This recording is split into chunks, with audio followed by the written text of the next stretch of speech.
বাংলাদেশে ইসকনের সাধু চিন্ময় কৃষ্ণ দাসের গ্রেফতারিতে উদ্বেগ প্রকাশ করল ভারত। মঙ্গলবার আদালত ইসকনের এই সাধুর জামিনের আবেদন খারিজ করে দেওয়ার পর ভারতের বিদেশ মন্ত্রক এই নিয়ে গভীর উদ্বেগ প্রকাশ করে। বাংলাদেশে হিন্দু সহ সংখ্যালঘুদের সুরক্ষার জন্য পদক্ষেপ করতে মোহাম্মদ ইউনূসের নেতৃত্বাধীন অন্তর্বর্তীকালীন সরকারকে বার্তা দিয়েছে। মঙ্গলবার এক বিবৃতিতে ভারতের বিদেশ মন্ত্রক জানিয়েছেন, বাংলাদেশের সংখ্যালঘু সম্প্রদায়ের উপর ধারাবাহিক আক্রমণের ঘটনার মধ্যে সন্ন্যাসী চিন্ময় কৃষ্ণ দাসের গ্রেফতার ও তার বিরুদ্ধে রাষ্ট্রদ্রোহের অভিযোগ বিশেষভাবে উদ্বেগজনক।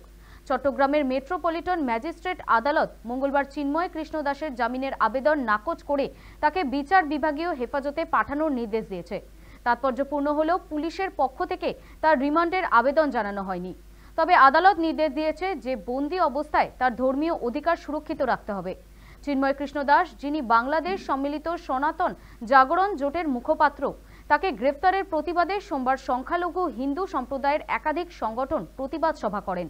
ওই সভায় হামলার ঘটনারও নিন্দা করেছে ভারত।